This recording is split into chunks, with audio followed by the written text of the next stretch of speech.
नमस्कार मित्रांनो, हे पाहत आहात तुम्ही गुंज.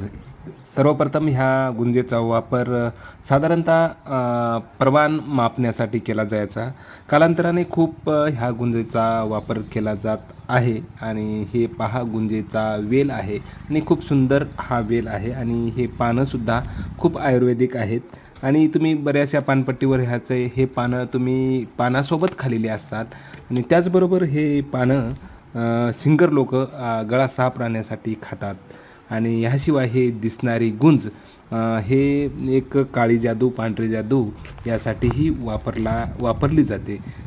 पांढरी गुंज काळी गुंज असेही प्रकार आहेत.